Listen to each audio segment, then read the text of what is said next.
Welcome, on behalf of Andre Bishop and everyone at Lincoln Center Theater, to Looking Back at Contact. My name is Tomei Cousin. I'm an original cast member of the Tony Award-winning musical Contact, and I'll also be serving as the moderator. Let's get started. I want to introduce first the director, choreographer, and creator of Contact, Susan Stroman.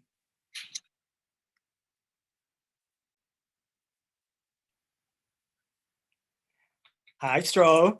Hi, Tomei. Hello, hello. It's good to see you. Wonderful. So I'm going to bring in now John Weidman, Contact's book writer.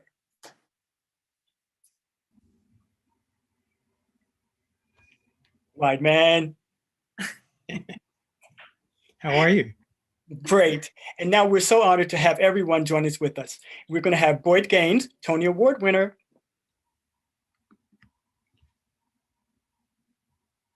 Original cast member, Sean Martin Hingston.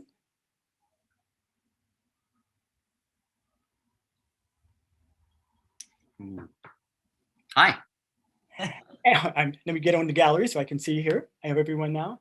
And the Tony nominee and the girl in the yellow dress, Deborah.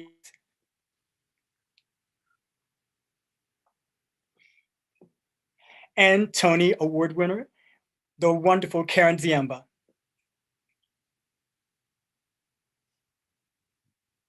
Hey, everyone. Hello, everybody. Hello. It's so wonderful to see everyone here and to be back together again. I think everyone is excited. Contact is such a beloved musical across the country, and my privilege to have staged it many, many times overseas in international companies. And the one thing everyone loves about it is that the stories are so vibrant. I thought that it'd be a really good idea for Stro and Weidman to kick us off with, the inspiration of the work, how it was created, the process, the whole, everything about it. Okay. All right. Wonderful. Well, the way it came about actually is Andre Bishop called me into his office, and I went to see him. I was so excited. I'll never forget crossing the plaza, thinking I'm going to meet Andre Bishop. I'm going to be inside Lincoln Center and the Lincoln Center Theater in the offices, and I was just so excited. And I went in, and Andre had seen a show that I had done on Broadway called Steel Pier that Karen Ziemba was it, and he said he loved the show and that if I had an idea, they would help me develop it, which I couldn't believe. It was like music to my ears, because mostly producers are handing you a script or a book or, a poem, but he said, whatever you want to do, if you have an idea, we will help you develop it. And about 2 weeks before that meeting, I had been in a club down on Hudson and Hubert about 1 a.m, a dance club, and everyone in there was dressed in black and enjoying themselves and dancing. And in walked a girl in a yellow dress, and I was obsessed watching her. She would step forward when she wanted to dance with a man, and then retreat back when she was done with them. And I watched her, and I kept thinking, well, she's going to change some man's life tonight. And I got obsessed with seeing her, because it was very bold, for one thing, wearing a yellow dress in New York City in a dance club at 1 a.m. But then she just disappeared, and it was a vision I couldn't forget. So when Andre said, "If you have an idea," I said, I think I do have an idea. And I said, give me a couple weeks. And I went home and I called my good friend John Weidman. We had done the show Big together, but of course, I had admired his work with Assassins and Pacific Overtures. He's an incredible writer, and I thought he's the perfect person for this, because I don't know what it is. So John came over, and I told him about this vision, and I said, what if we created a story about a woman who changes some man's life? And we started to sit and talk about what that could be, and the idea that it would be dance driven. And I think what was wonderful is, since Andre didn't say, create a musical, create a play, create a dance, do an opera, do a ballet, he just said, whatever. It left Weidman and I very free to think of something unique. And we wanted it to be unique. So, and I'll let you take it from there, Weidman. Well, yeah, I mean, Stroh's story starts with a phone call from Andre. My part of it starts with a phone call from Stroh, and basically, without going into any kind of detail, she sort of described what the parameters of the project were. That she got a call from Andre, and she had an idea, and was I interested? And before she got the end of the sentence, of course, I said, yeah, maybe it sounds like it's worth discussing. So, I mean, I was at her front door, I think, before she hung up the phone. And because I mean, we really had sort of found each other as friends and collaborators when we had worked together on Big. And the idea of being presented with an opportunity to just sit around and explore an idea and see where that idea is going to take you, but to know that at the end of the exploration, at a certain point, you then take a cab 5 blocks uptown, walk in the Lincoln Center Theater, go into a rehearsal room, and actually go to work without any obligation to observe any particular timetable or any obligation to come out of the rehearsal room with a finished show and show it to Andre and say, what do you think? I mean, we could have come out of the rehearsal room and said, that was great, but you know what? What we discovered is we learned a lot about each other and how to make a show, but we kind of didn't make one. And I think that would have been okay. So, I mean, to be able to create in a situation like that, that was a unique experience for me. I mean, as a writer, I can sit around by myself with no pressure of any kind other than the pressure I put on myself. But to have a producer saying, show me what you've done and, but do what you want, that was really thrilling. Yeah.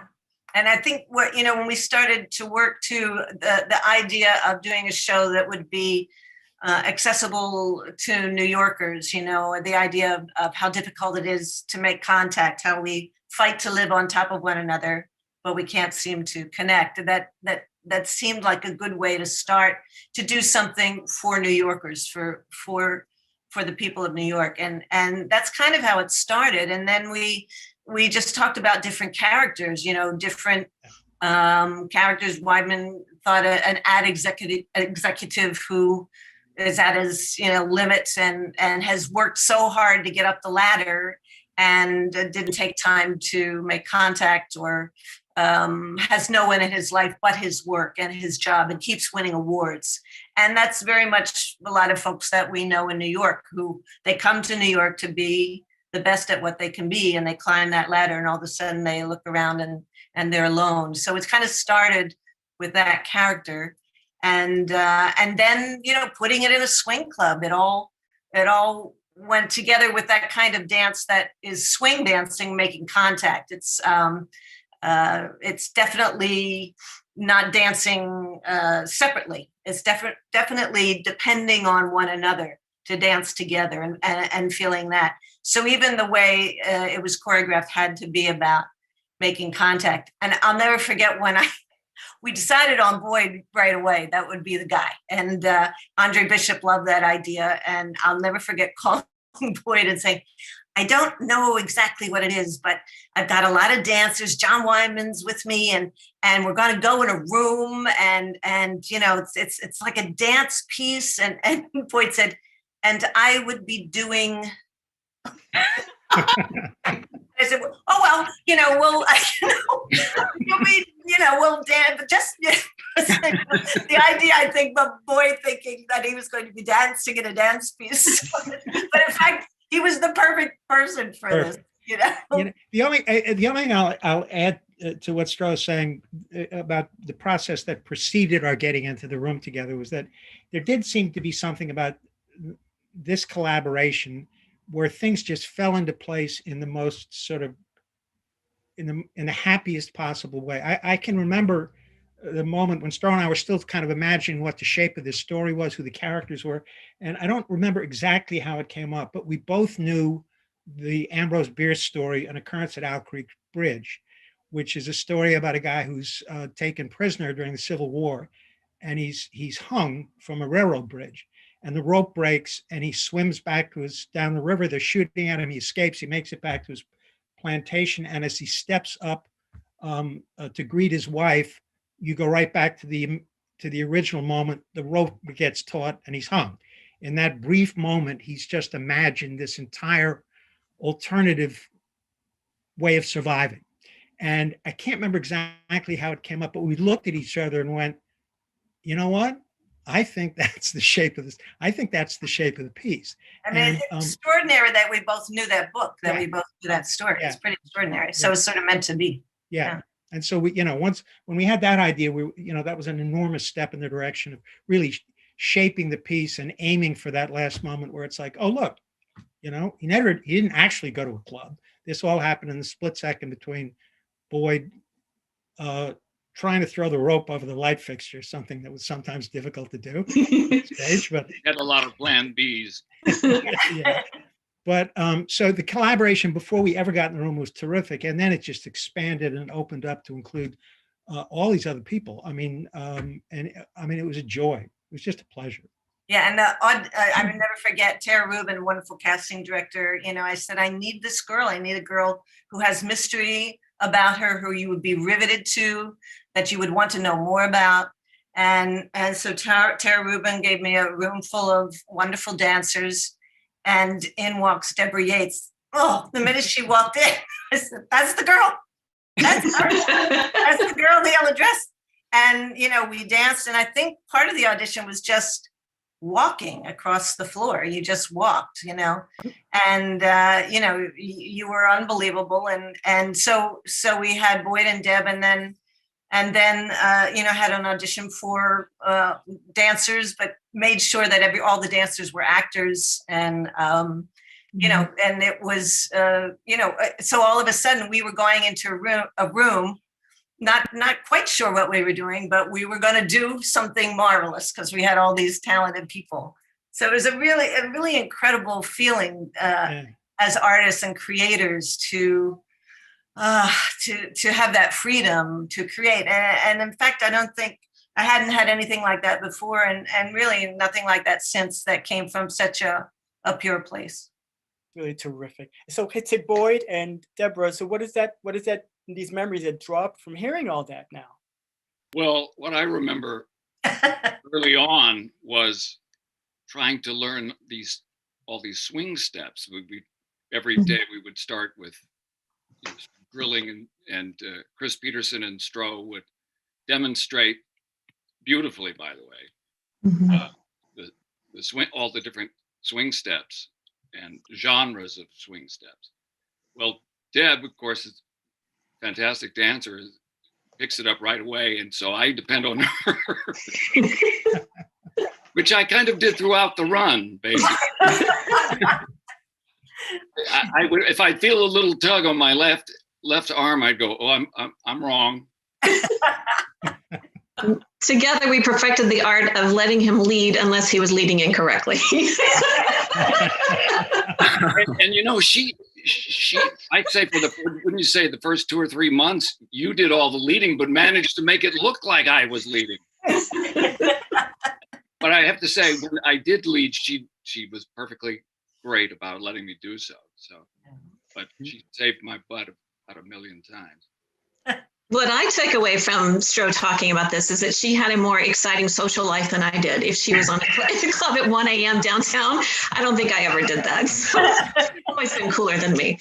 But I definitely remember that audition because all I knew is it was Susan Stroman and Lincoln Center. And right away, I was just ecstatic. I just thought, oh my God, this is the opportunity of a lifetime. I was such a big fan of hers from Crazy for You and Steel Pier, and Karen Ziemba, of course, I knew from both of those. And then I walked into the room, and it was a small, fairly intimate audition. It wasn't a lot of women. Like a lot of times you go to an audition for a Broadway show, and it's literally 300, 400, 500 people. And there were maybe 25 girls, if that many here. And I walked in the room, I was like, I've lost an audition to her and to her. Yep, everybody here I have never gotten a job over any of these people. I think that actually allowed me to just relax. And it was probably the most fun audition that I have ever had in my life, because the audition was like this whole creative process that Weidman was just talking about. Is I walked in, and Stroh would give a series of steps or a direction, but then I really felt she would just give suggestions or encouragement for you to bring your own ideas and your own creativity to the to the character, you know, even there in the room. And so I remember dancing with Chris Peterson and actually walking across a room by yourself when everybody's staring at you was incredibly difficult and nerve-wracking. But she would tell you to do it different ways. She would say, do it like you're angry, or do it like you're a cheerleader, or do it like you're, you know, it's the worst day of your life, or something like that. And so it's the same thing over and over again, but you're imbuing it with this idea that you have. And so it was an incredibly a fun and creative opportunity just from the audition. And then that just continued once we were in the room. And Boyd and I really got a chance to kind of flesh out the characters themselves with each other. You know, we had strong backbones from Stroh and from Weidman as far as who they were and what they're going to do and what they're going to say. But we really just had so many opportunities to kind of interact with each other and find the moments through the movement in particular, even more than through words, where we really found who we were as characters and what we meant to each other. Fantastic. One of the very exciting moments in the third story is of course Simply Irresistible, and everyone knows that. Everyone, you know, they love to see it over and over. And I just wanted to bring Sean in here just for a second, because Sean, that was a section where, you know, you were showing your oats, like who was going to rule, you know, who's going to rule that, you know, Boyd's character. It was kind of like this little tug of war going on between the girl in the yellow dress. And it's such an exciting, wonderful moment and dance and wonderful. And I just wanted to get your thoughts on that section, because we're going to take a look at it in a second. Absolutely. The great thing, well, I was the wall that between Deb and Boyd so often there. So I got to play a lot, obviously, with Deb because I was dancing with her and was coming on to her the whole time. But Boyd, I got to keep pushing away in a variety of different manners, which we'll see probably in that was so much fun because it's Boyd Gaines. I mean, it's got 4 Tony Awards, and I get to play with Boyd Gaines. I mean, this is great. Couldn't be any better. And that number particularly was so exciting, and for me to dance it all that time. I just loved dancing that number until I didn't have any knees left, so I had to give that up eventually. You know, all the reunions after the fact, the show's closed, but then 5 years later, you're doing it again. 10 years later, you're doing it again. And then I was like, I cannot do this anymore. I don't have my knees are gone. I can't do those knee slides. Let's take a look.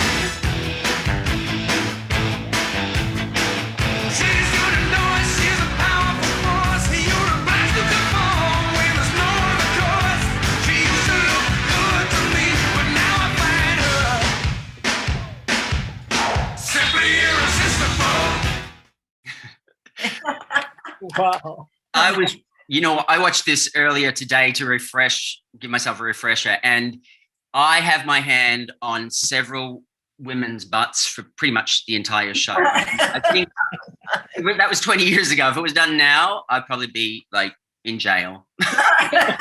You know, I just wanted, watching that again, I realized I want to say something about the audition process and the way in which the company was assembled. And Stroh, jump in here and help me out. Because, you know, we knew who the principals were. We knew who Boyd was. We knew who Deb was. But the rest of the company all needed to read as very, very specific individual characters. Tomei, Sean, Jack Hayes, the group of them. And so when the auditions were taking place, believe me, I'm not in the business of evaluating dancing, but Stroh and I would look at who had come in and begin to move pictures around until we saw what we thought would be a collection of dancers on whom we could build these additional characters, so that we would wind up with a room full of very, very specific people. And, just looking at that clip again, I realized how successful we were. It seems to me every one of those people on stage read like a 3-dimensional presence, not like just a dancer who was there to kind of support the principals. It was a room full of very real people who had brought that on stage with them. Yeah. Can I speak to that for a second? It was kind of uncanny, but so many of us knew each other prior to that workshop. And so it was like we had a history with everybody else in the club. And it really aided, I think, the development of character from that point for all of the acting dancers in the club there. It was so much fun to do that, to create those characters, knowing everybody so well. I think too, every morning we started with swing dancing, as Boyd said, but then we would switch partners, and we kept switching partners until you could feel which dancers would go really well together as a real couple. And so every day we would do swing dancing and teach terminology, which was very important, because while I was working, if everybody knew their terminology, while I was working on a scene over here, I could say, go over there and do a box step and a corkscrew, and I'll get over there in a second.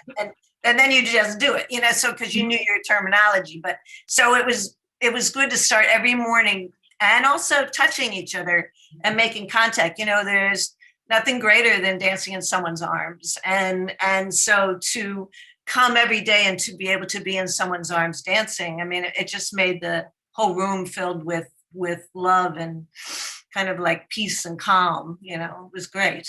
Yeah, I remember being in rehearsals, and I had, we were switching partners, and then one day you said that to make work with Pascal, and we both looked, because we had not worked together before, and when we started to meld, it was a really interesting partnership, because my energy is very hot and she's very cool, and we kind of found our way through these characters, and it developed the relationship, who we became, the characters became, basically.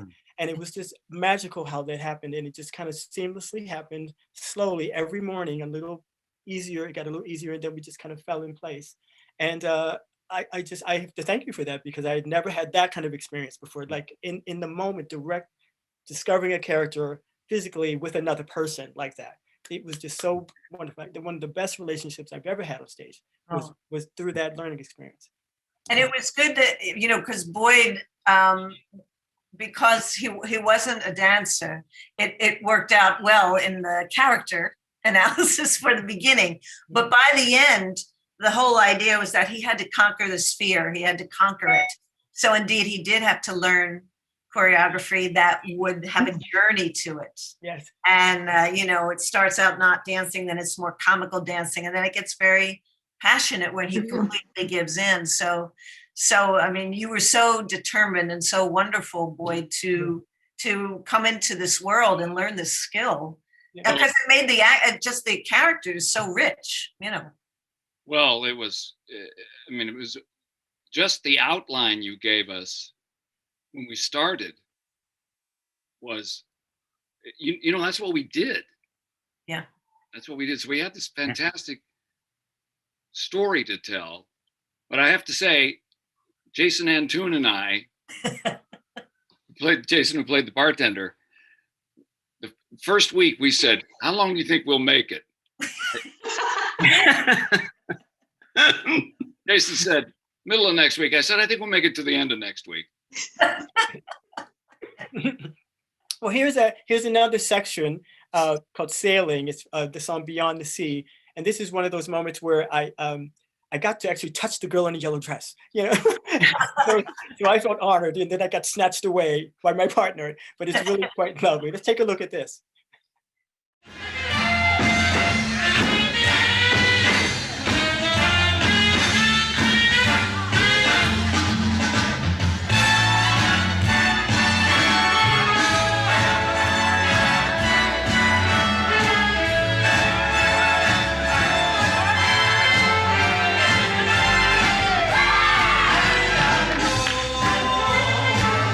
Beyond the doubt,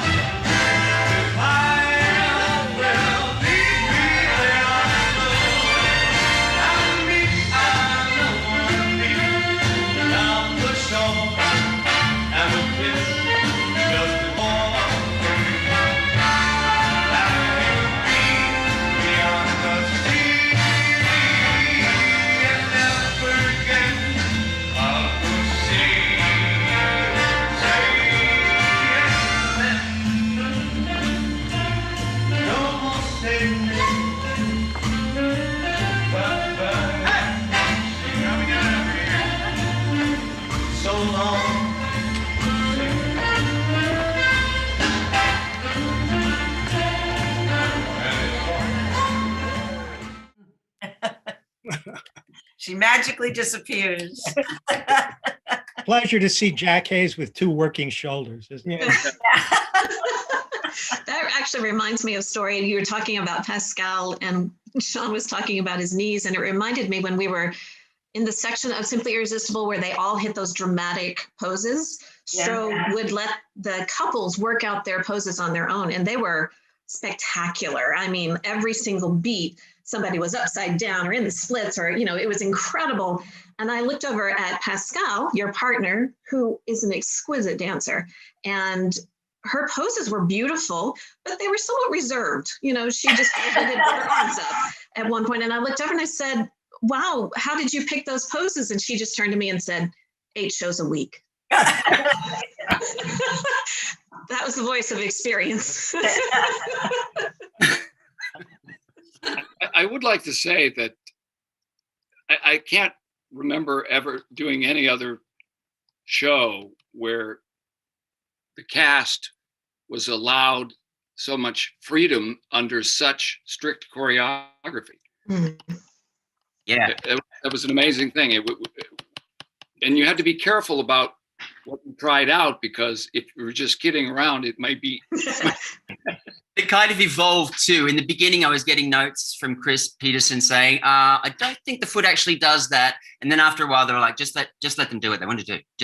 And the individual style of each dancer then came out and was a reflection of the character too. Well, it made it real, because even if they were doing something that was in unison, it still had their characters. Now they had developed a style and they could keep those characters.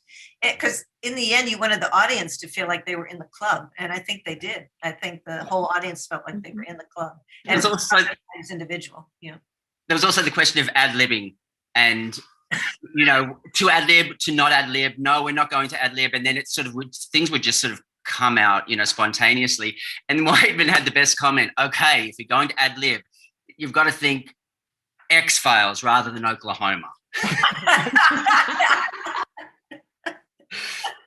Yeah, one of the most iconic moments is in the number Topsy. We have that big tug of war that everyone just loves, and I think I'd like to hear what Boyd, because you were so close to getting the girl in the yellow dress. You were almost there, and then you get pulled apart. And what were you thinking? What were you experiencing during that time? Do you remember that section? Oh yes, I do. I remember at one point calling it contact with the floor.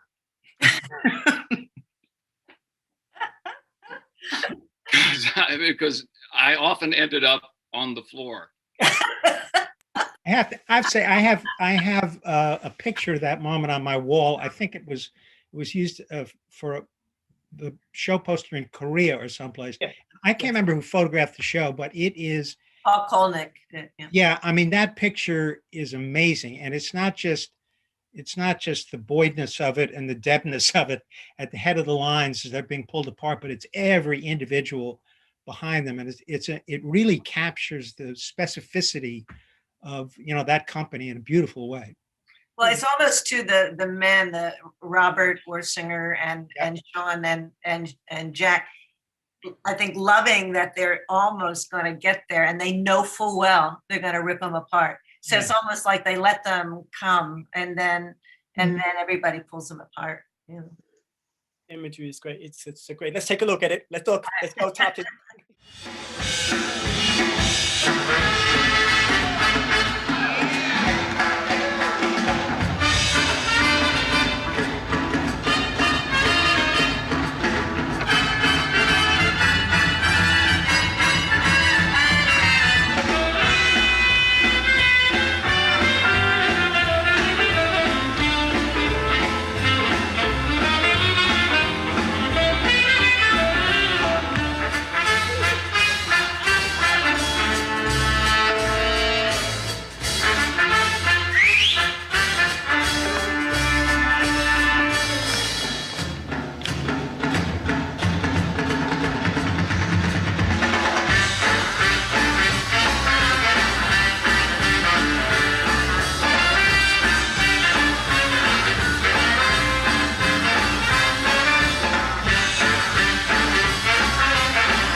filmed in the Mitzi? Was that downstairs by any chance? Anybody know?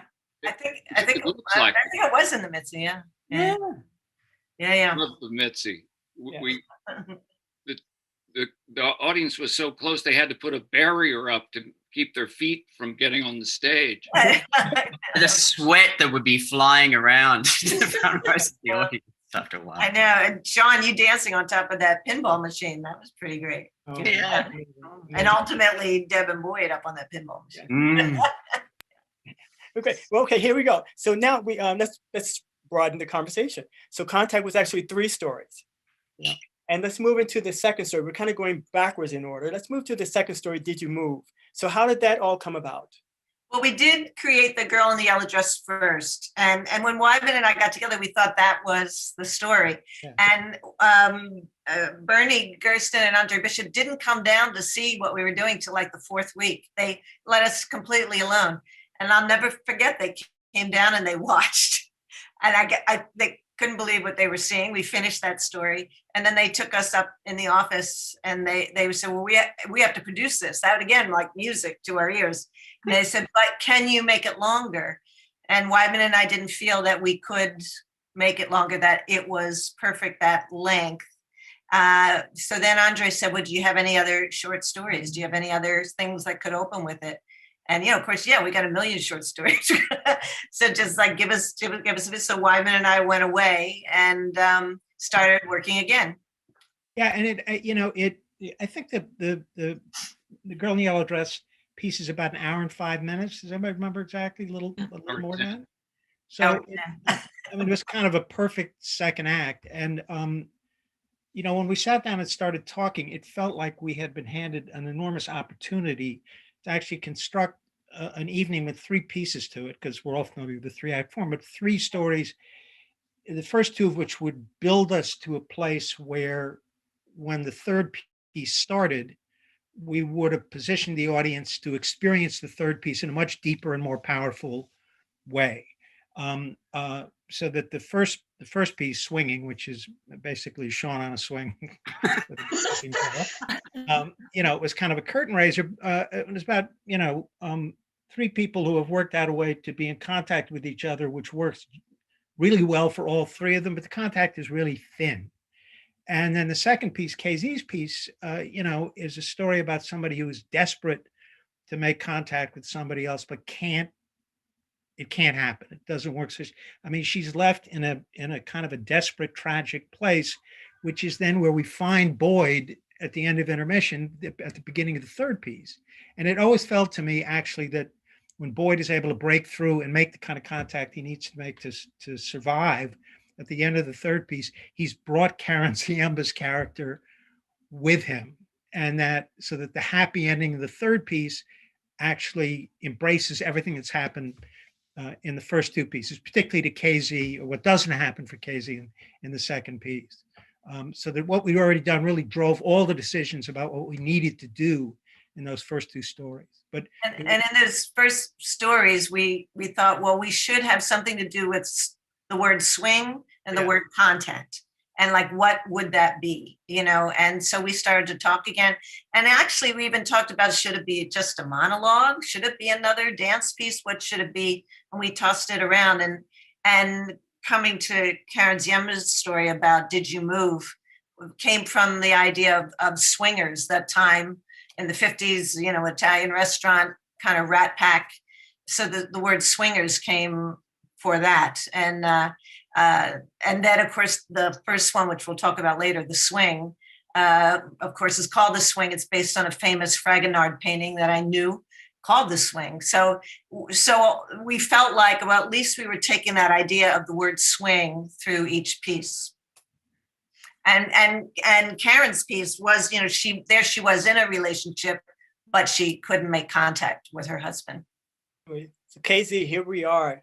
Give us some thoughts of that Tony Award-winning performance that you gave.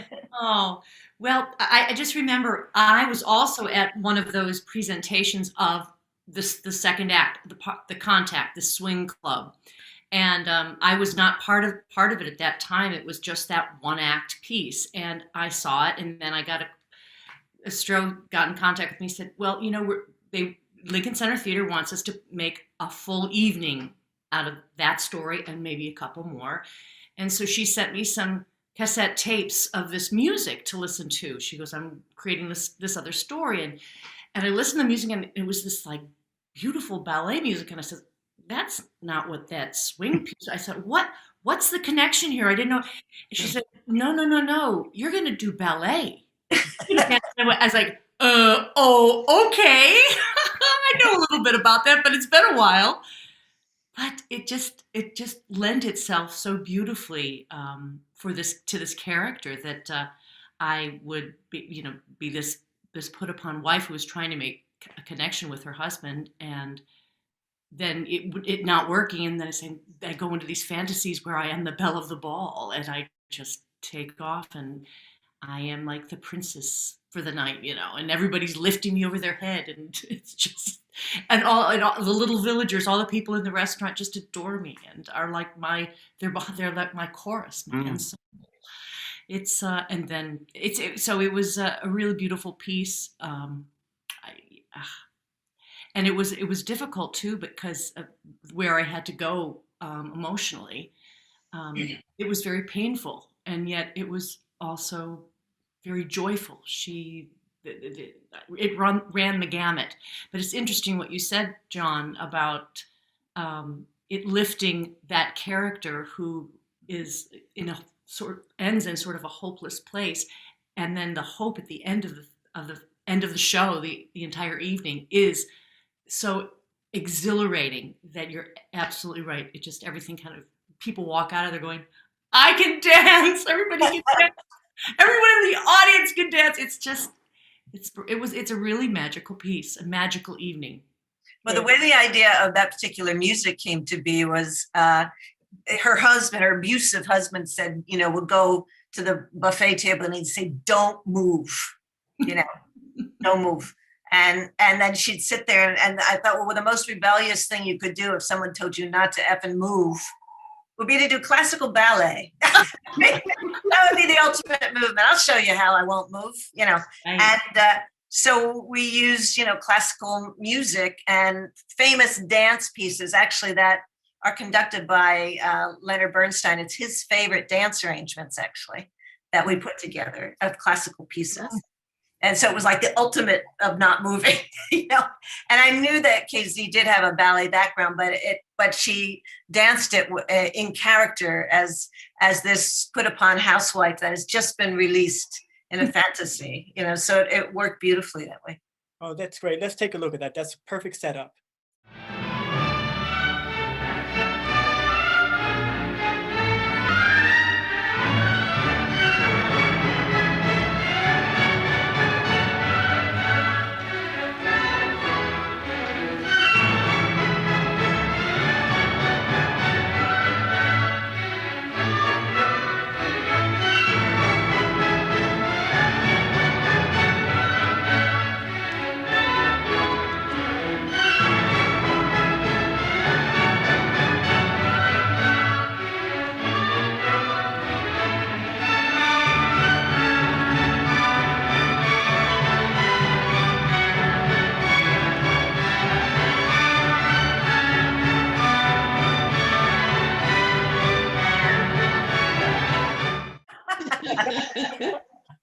So good. Oh, I was a footnote to this, but each of the three pieces had a title. I guess the third one was called Contact, and the first one was called The Swing. And Swinging. Swinging, first one? Swinging. I got it. I won't get it wrong. I stand corrected. It's a double entendre, John. Tell me when I can talk again.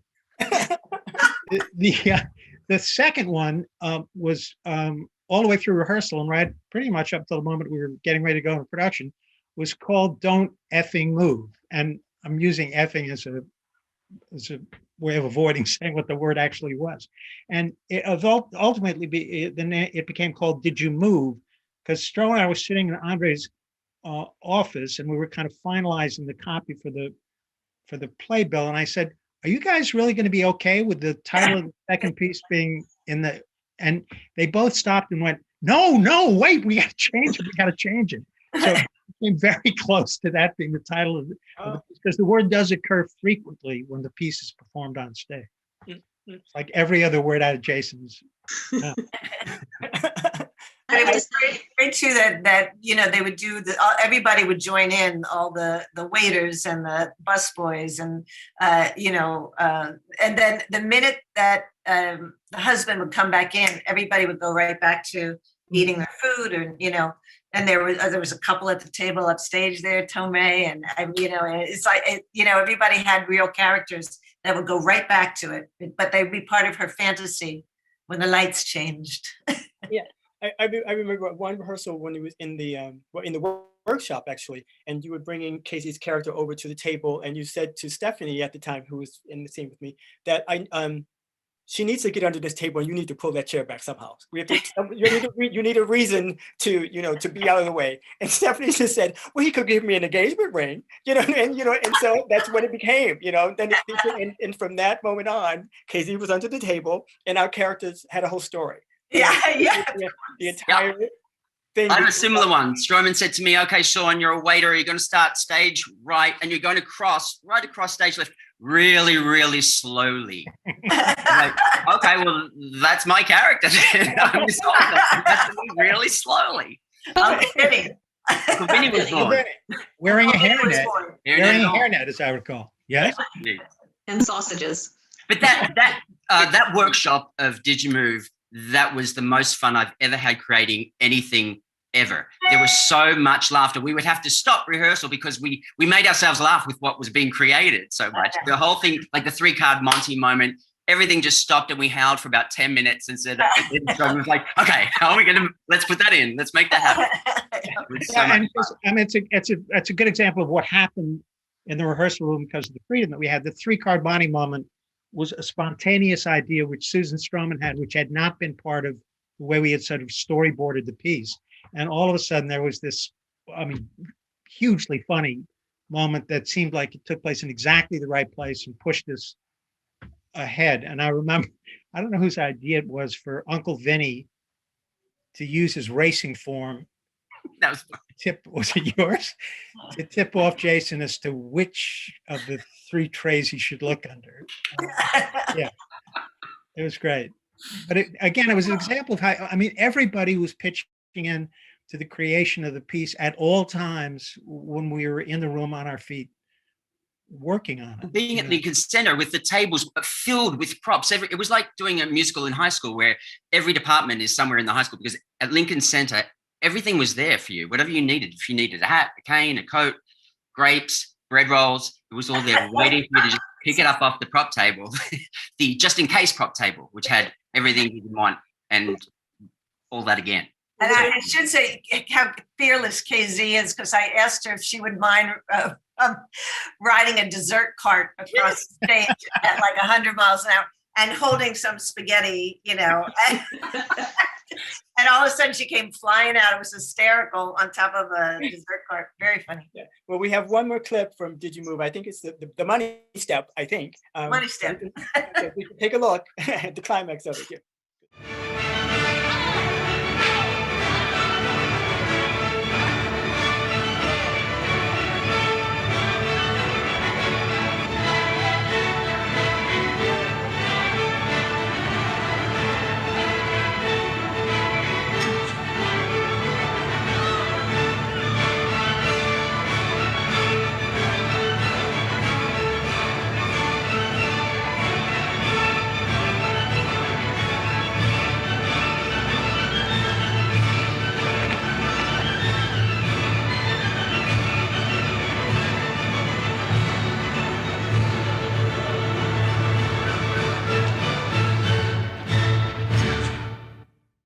So good. It's that fun. I have to say, I realized looking at that how much I missed that show, and I missed this company, and I missed that production. It was just it was a pleasure. It was a pure pleasure. And Karen, you were extraordinary in that. In fact, I actually found that I had already done the workshop separately, but her performance in that piece informed my character choices. Now, Weidman, you talked about Boyd being sort of an extension of her character in the sense of trying to find contact, but I actually informed my character with that. You know, I was playing sort of this femme fatale iconic figure, but I really needed her to be a real person as well, with her own feelings and her own motivations. And watching, I remember standing in the wings watching Karen do that one last heartbreaking moment. I mean, I literally would have tears in my eyes at the end of the act, watching her and feeling her character's heartbreak and yearning and ache. And I actually pulled that into my own character, because even though she's the girl in the yellow dress that everybody wants to dance with, I also realized that she desperately wants to make contact. And she's tried with all the people in this club, and they only want her because she's the unattainable ideal. And then Boyd's character comes in, and he's a real person who sees her and who really wants to connect with her. And so she needs him. She needs that connection with him as much as he needs it with her. And it was seeing Karen do that with her husband that really crystallized that for me, because it was just that one, all that joyous connection and energy, and then that one moment where the reality washes over her and the heartbreak settles in, and it just it was just a really extraordinary moment. Absolutely. So moving and so insightful to these characters. There was the stories going all over the place in this work, and I think that's what brought people back multiple times, because you could follow any story during the main theme of the work and just watch everything and come back and see more and more and more and more and more and just want more. And wherever you sat, it was a different show. Mm-hmm. And you felt like you were in the club too, because you could look across the stage and see the audience on the other side of the stage. Mm-hmm. You had a different view wherever you were. Wonderful. You know, and in the restaurant, you wanted the audience to feel that they were in the restaurant, and then in the opening to feel like they were right there under the swing, you know, so it really brought the audience in. So I think that's why it did have multiple viewings from a lot of people. Okay, let's talk about swinging, the opening. Sean, you had the privilege of being in all three of the works. We were quite jealous about that. Just Yes, May. It almost killed me, I think. But no, I felt very, very fortunate. There's another thing that goes through the three pieces, and that's a theme of the fantasy. In Boyd's case, it's a fantasy of like his life flashing before his eyes, a life he might have lived. For KZ, it's the daydream of being romanced, and in swinging, it's literally a sexual fantasy, a role reversal, if you like. So there's another theme through the three pieces. This was crazy to create. Stroman, we were in the basement of Lincoln Center for about 2 or 3 days creating this, and we didn't know. I mean, who's ever danced on a swing before? Yeah, and the thing is too, the crew were so incredible, hanging to swing in the basement of Lincoln Center Theater. They hung a swing. I can't believe we didn't pull the whole ceiling down. But you know, I showed them the painting, and they hung a swing that looked exactly like in the painting for us to rehearse on. You know, it's amazing. And the swing was really the fourth character in the piece. It really had a mind of its own, and it needed constant parenting throughout. Because when one person was on it, it was about a 7 count against the standard time of My Heart Stood Still. And when 2 people were on it, was about a 9 count. So there was once I got onto the swing with Stephanie Michelle's, or with Joanne Manning, whomever it was at the time, it was this physical conversation, obviously. And we had about 2 minutes before I needed to end up in a big arabesque with a swing downstage at the start of the bridge on the 3rd repetition of the song from the moment that Joanne or Stephanie came and stood next to me. And so it wasn't about counts so much. It was about, well, first it was just about staying on the swing and surviving and protecting Stephanie and making sure we could do what we wanted. But during the workshop, I couldn't count the music or hear the music. And so Tara Young, your associate, would have to yell out, "You've got 8 counts into the bridge." I'd have to try and get the swing upstage so that on the one of the bridge, I could be here. And then I'd have to dismount on the one of the new section A. So the bridge through and then, so it was just, that was my sort of overarching concern every night, was to get the arabesque downstage so the dismount would be on the one also. But well, you had to be very musical to pull that off. You had to be completely have music in in your core and know how you hear music and you know where the bridges come in. You had to know your music, you know. And you three did. You three did. Oh yeah, yeah. That was an absolute joy. Of course, there was the night that as I mount the swing, I would jump up and grab both, obviously the swing, both parts, and pull myself up into a handstand. And one night, when you do it, you can't actually look at both ropes at the same time. You have to focus on one because they're about 3 feet apart. And one night I just missed that upstage one. Joanne was on the swing with me, and my legs swung through until I was like Superman facing the way I'd come. 10 feet in the air, I don't know, landed in a sort of push-up position, was fine, didn't hurt myself at all, kept low because I knew the swing was going to come over my head. I looked at Joanne and she's like, all right. Like, let's try that again. So then I had to run around, mount the swing again. So now we're about 2/8 probably behind where we needed to be. So that 2-minute conversation then had to happen all really quickly to get to the point so that I could hit the arabesque on one on the bridge again. But that was a very scary moment for me to fly through the air like that.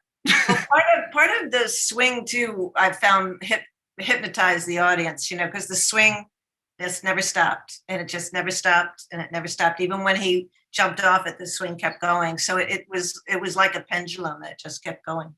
Yeah, metronomic. Well, another setup. Let's take a look at it.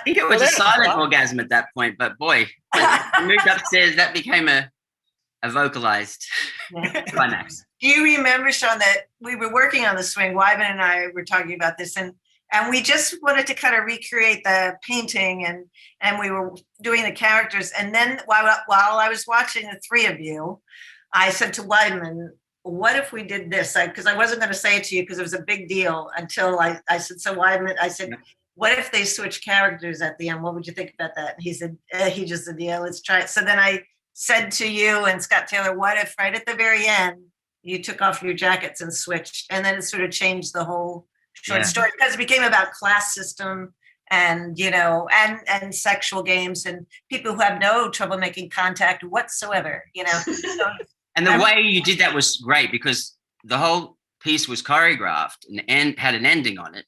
Yeah. And then you said, I've got an idea. And the three of us were like, what? Oh, that's brilliant. Yeah. So, and I mean, and from a storytelling point of view, it now, I mean, like all good ideas, it seems inevitable. It seems as though, well, yeah, if you didn't have that reversal at the end, I mean, the dancing would have been spectacular, but somehow from a storytelling point of view, it just kind of would have petered out. And I mean, the flip at the end gave it a delightful, totally unanticipated button. The other thing that happened at the end, which is, the kind of subliminal thing that can affect an audience, but they would never know it, is that there's one line of dialogue at the end of the piece, right? So that the piece, it's like the evening is going to be, without question, dance is going to be the primary storytelling vocabulary of the piece, but you're going to hear language. And we're not going to get out of the first piece without letting you know that. And here's one line of dialogue, boom, now we're into the next piece, which actually starts with a small scene between Casey and Jason, but it's like, you've heard language before, now you're going to hear language again, and we'll get back to the dancing in a minute. So it was a small thing, but important. But yeah, the storytelling switch at the end was great. Before we did the the Live from Lincoln Center, our final performance, which of course was filmed, Stro gave me the note on that line, well played, to make sure I really punched it, to make sure we could really hear the D at the end of it.